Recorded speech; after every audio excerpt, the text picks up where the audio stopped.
Hello and welcome. Researchers suggested that at least 80% of the world's land area and 85% of the global population have been affected by climate change. The condition could get worse if there are no serious action taken. Scientists also predict sea levels could rise by as much as 1.1 meters by 2100. If such projection is true, island nations, including the Maldives, could be those most adversely affected. Currently, about 80% of the country's 1,190 islands are just 1 meter above sea level. Even Maldives Minister of Environment, Climate Change and Technology, Aminat Shauna, said that if environmental damage continues at its current pace, the South Asian state could disappear by the end of the century. I'm Purwani Prabandari, and you're watching Temple Talks.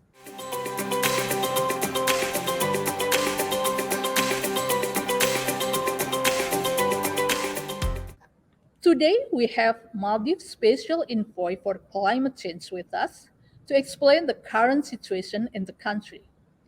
She is Ms. Sabra Ibrahim Noordeen. Ms. Noordeen, it's an honor to have you here at Temple Talks. Thank you so much for having me. I'm very pleased to be here. Yeah. So, how is actually the situation in Maldives right now? I mean, it's like if we see the impact of the climate change. Well, in a rapidly heating world that we have right now, if we're unable to make a significant effort globally to maintain temperature rise to 1.5 degrees, then yes, our way of life in the Maldives will face an existential crisis.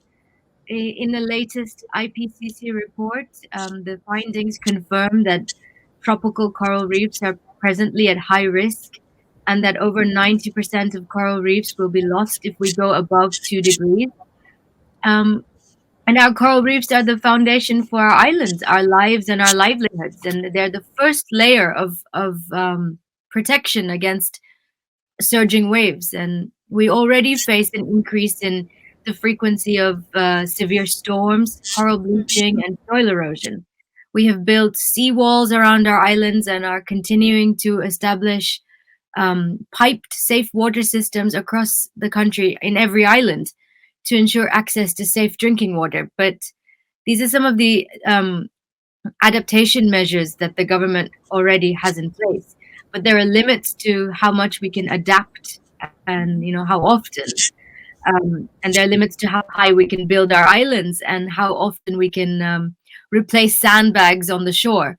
And small islands like the Maldives are going to be the first to be heavily impacted by the climate crisis, despite being responsible for less than 1% of global emissions.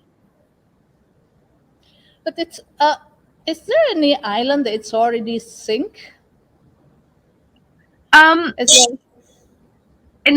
that has like for instance, during the tsunami, we had to relocate a few islands because the islands were just uninhabitable. But we haven't seen that extent yet.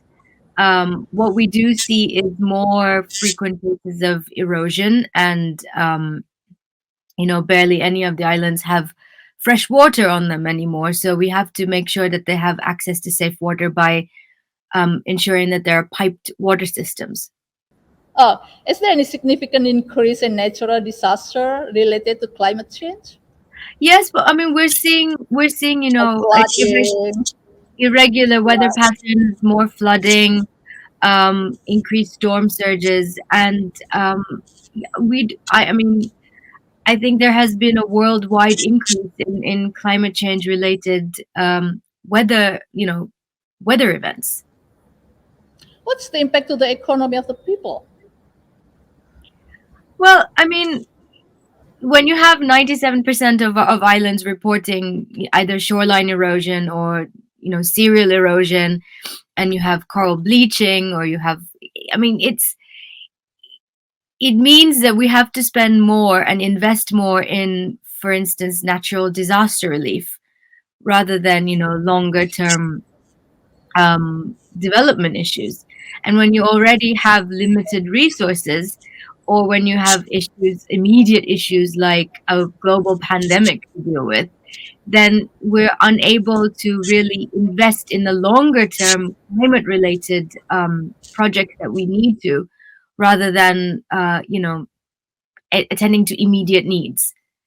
And as things progress, I mean, if these scenarios continue as they're projected to, and if we, if we really do lose a lot of our coral reefs, then that will have a significant impact on all our main industries, fisheries, tourism, and that's a huge economic loss. Yeah, the environment minister said that probably Maldives will disappear in 2100, right? If nothing changed. I mean, it's like, and the situation is not changed at all. Is it right like that? I think our way of life will significantly change. I mean, um, in that, we're very dependent on our coral reefs for our main industries, and I suppose it's that, how do we exist in a situation where we are unable to depend on those unhealthy reefs?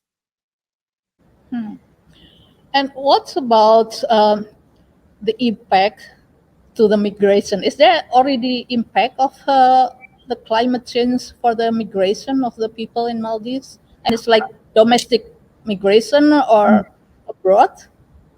Yeah, I mean, so as I said before, like tourism and fisheries are one of the biggest economic drivers in the Maldives, and both sectors are wholly dependent on the resources of the ocean. And for coastal communities like us, a healthy ocean is that foundation. Um, and research has shown that the frequency in storms and swells can endanger the lives of fishers as fishing becomes more dangerous and temperature and acidity of the ocean changes.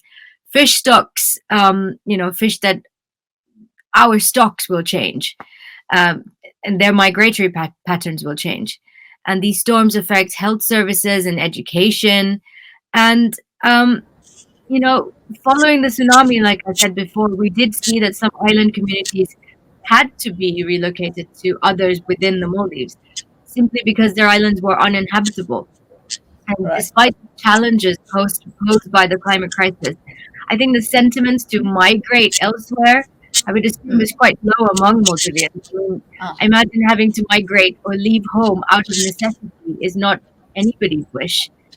We need global temperature rise to be limited to 1.5 degrees in order for us to be able to remain in the Maldives. So, what have the Maldives government and the people done to mitigate the climate crisis and the problem it causes in terms of policy and actions? So we currently have over 73 protected areas and are in the process of designating one island, one coral reef, and one mangrove in each of our atolls as a protected area. And we're also in the process of formulating a marine spatial plan, in partnership with an organization called the Blue Prosperity Coalition under a project known as Nuraje. And that allows for more kind of sustained and sustainable and strategic use of our ocean. Um, we want to try and protect at least 20% of our ocean's resources. And we're also part of the 30 by 30 Ocean Alliance, committed to protect 30% of the world's oceans by 2030.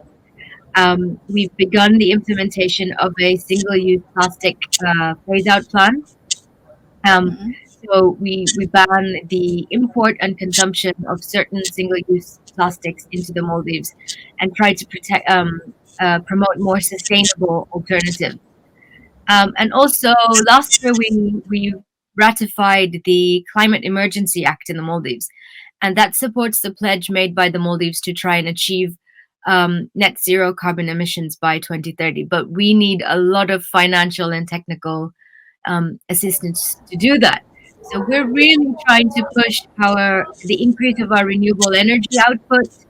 I think I think we need a lot more awareness, a lot more education, um, and enforcement of our policies, strengthening of these enforcement and monitoring mechanisms to really convince people that conservation and the sustainable use of our natural resources is the way that we can protect our life in the Maldives.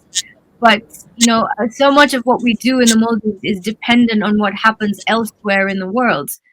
Um, we can't really, if global temperature rises above 1.5 degrees, Right. that we can't do anything about it.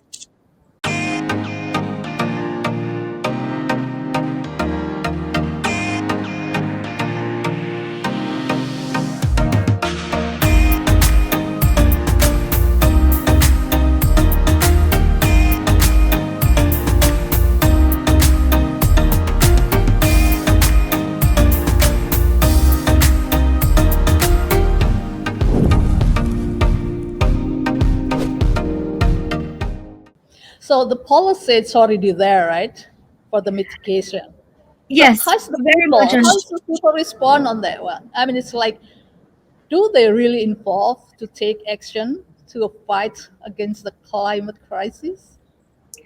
I think this is where awareness and education really do come into prominence.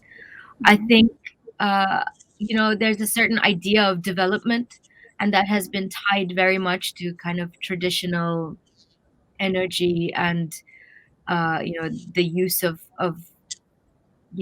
resources in the way that hasn't really led us to a very sustainable path. Um, and I think people, especially when they see the difference in costs related to renewable energy use, and for instance, especially with global crises such as the pandemic or even conflict, and the effect it has on fuel prices. And in the Maldives, import a heavy amount of fuel for energy use.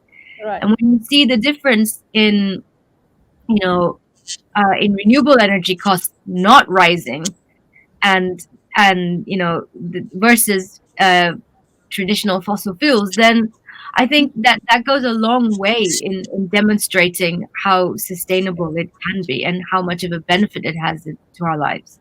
So you still face this challenge a lot on Oh the yes, transition yeah, of the very and the much. energy transition is also in the economy sector transition, right? Yes, very much. I think so. And but i- it's a period of demonstrating that these things work, and convincing people that this is the way to go. That someone, a counselor on an island said, um, it's a crude example, but for instance, in the case of shark fishing, we banned shark fishing, and we've protected our turtles.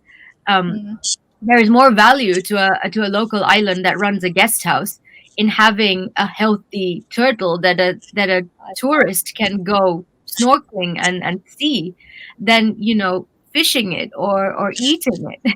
There's more economic value in that, and I think that Is there that's any policy for incentive in the economic sector sorry. to use? Is there any incentive from the government in economic sector or in the daily life for the people if they want to do the transition, the green transition? Well, currently we have scrapped import duties on renewable energy related items, and we're also promoting a home solar program. The issue in the Maldives that it's a lot of small islands, so Right. it's an issue of scale, and trying to scale up that investment to meet the needs of this very vast kind of dispersed communities.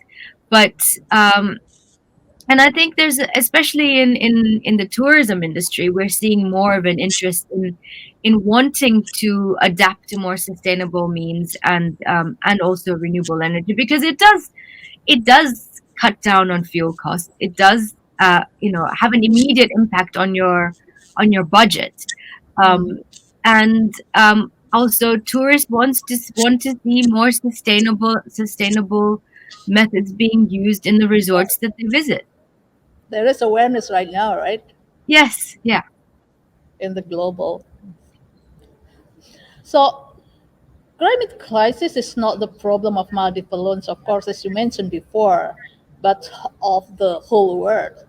And as a member of the Vulnerable 20 group, what have the Maldives and P20 members have done to convince other nations to work together to mitigate climate crisis? I think historically speaking, the Maldives has always been on the front lines advocating for greater action to combat the impacts of the climate crisis. And in 2015, in the Paris Agreement, under AOSIS, the Association of Small Island States, we played a major role in anchoring loss and damage as a dedicated and separate article in the Paris Agreement, and that was under the leadership of the Maldives at the time. And small island states have a very powerful voice that we're able to use to advocate our position. Because we've been able to work together to highlight our vulnerability and to demonstrate that we're actively seeking solutions. And because, if we don't limit global temperature rise to 1.5, we won't survive.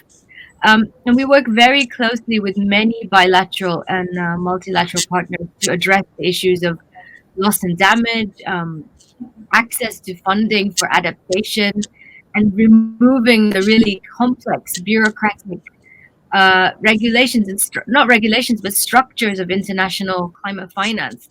Um, and the Maldives is also part of the core group on human rights and the environment, along with Costa Rica, Morocco, and Slovenia. And we've played an instrumental role in putting forward a resolution that recognizes the right to a healthy and sustainable environment at the UN Human Rights Council.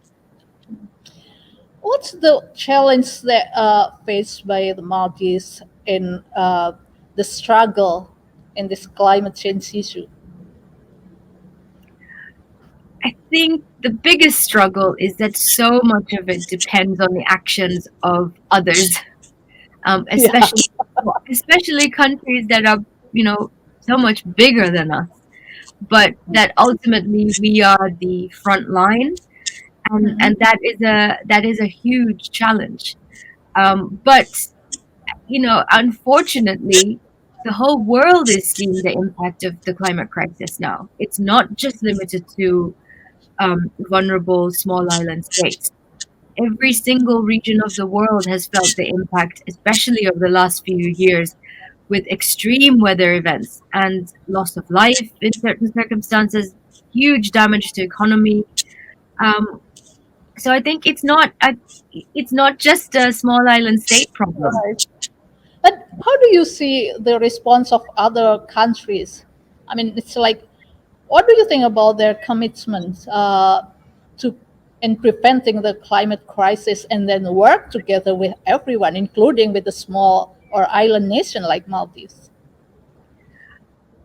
Um, Are you you know, disappointed, in the run or up, you still really have a hopes that we're yeah, going to work together?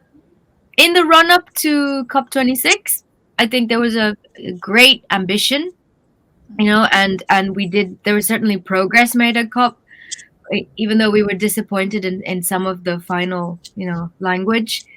And I think when, What made you disappointed? well, just when small island states attend these negotiations, we're negotiating for our survival. And we've been doing so for decades. And I think we need that urgency to be reflected. We need that urgency for action, especially, to be reflected. Yeah. Um, and but I'm hopeful. I think we have to be hopeful in order to continue working in this sector. And I there has to be a greater ambition for mitigation targets set again before we meet in Egypt for COP27, and we've only 93 months to cut down, global emissions to reach that 1.5-degree target. And I think the private sector especially is realizing that now. Um, Civil society is not going to stand for more delaying and more kind of uh, less ambitious action. So I think we're on the right track. We need people to act faster. Hmm. Is there any cooperation between Maldives and Indonesia in preventing the climate crisis happens? Well, currently Maldives and Indonesia have a lot of bilateral cooperation on the health sector, but not specifically on the climate crisis. But I think it's something that we should absolutely work on. There's so much we can learn from Indonesia, especially in relation to marine resources and waste management and urbanization and there's a lot of we have a lot of things in common that I think, even though Indonesia is so much bigger than the Maldives, Yeah, there's 17,000 more than yes, 17,000 islands. yes, but And Maldives is like 1,190 only, yes, only something. 1190. Yeah. But there's a lot we can learn from each other, and I think there's definitely room to work more closely on this issue. So it's more focused on what? Currently it's more focused on health, but I think we should definitely work on climate. Selamat datang di Politeknik Tempo, kampus vokasi yang siap menjadi lahan penyemayan ide dan gagasan baru untuk menjawab tantangan di era 4.0. Fasilitas belajar ditunjang sistem Smart Campus dengan pembelajaran serba digital, membuat perkuliahan lebih mudah dan menyenangkan. Kampus terintegrasi dengan industri media dan komunitas startup sehingga mahasiswa langsung berinteraksi dengan dunia kerja dan dunia usaha sejak dini. 3 program studi unggulan Politeknik Tempo: Desain Media, Produksi Media, Manajemen Pemasaran Internasional, Sistem Blended Learning dan Kampus Merdeka dengan materi belajar 60% praktik, menjadikan lulusan Politeknik Tempo sebagai sarjana terapan siap kerja. Sebagai penyelenggara pendidikan, Tempo Media Group berpengalaman selama 50 tahun di industri media dengan reputasi tinggi. Mari raih masa depan gemilang bersama Politeknik Tempo. This year, Indonesia holds the G20 presidency, right? And what do you expect from Indonesia and the G20? I think it's a great opportunity for Indonesia, and an opportunity for global leaders to demonstrate that a sustainable and inclusive economic development for our region, for the Asia Pacific region, can be met, especially for countries that have been so hard hit by the pandemic and are still trying to recover. And I think, and the hope is that Indonesia's presidency will shift the global interest towards Asia Pacific countries, and our region is going to be one of the hardest hit by the climate crisis, and this really is a chance to show that we're able to meet the developmental needs of our people, but also do it in a way that doesn't destroy our environment. Right. And that rich countries promise for assistance to the developing countries, right? So how is that in Maldives? What the case in Maldives for the issue? Well, we're slightly disappointed about this because $100 billion was pledged for vulnerable countries to access climate financing, especially for issues like adaptation, and that has still not been met. And the world has been able to raise billions for fossil fuels annually, trillions on short notice for global pandemic response. And I honestly think the climate crisis is going to be bigger than all of these issues. It deserves that kind of financing and that kind of urgency in the mobilization of that financing. We have received funds for adaptation, but not on the level that we require. And trying to get that funding is sometimes very difficult, and it's a long, drawn-out process. And sometimes by the time we've received the funding, things on the ground have changed so much that it's that funding is either not adequate or the community is not interested anymore. So we do need to see a reform in how the way funding is received and dispersed, and we need to see a lot more funding for adaptation and climate resilient development. Okay. On a personal note, do you implement the green living in your daily life? I'm trying to. I Oh, definitely what? try to. Trying to reduce single-use plastics as much as possible. My husband is vegan, so there's I'm definitely a lot less meat being eaten in my house, um, and I guess just trying to be a lot more conscious about how my lifestyle or my actions impact my environment. And also, the Maldives government gives the like example for the people in their green living style. I mean, it's like in the daily life, like probably uh, at the office, probably there is a green living style there. I mean, it's like about the water or about the electricity or about the transportation. So, is there any example of the government to do that?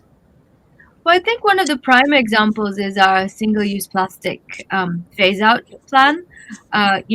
Really pushing for offices, especially government offices and private offices, to not use single-use plastic bottles. So switching to filtered tap water, um, and try not to use single-use plastic bags, especially for things like takeaway. And now there's a NGO in the Maldives called Small Island Geographical Society that is really trying to increase awareness before Ramadan.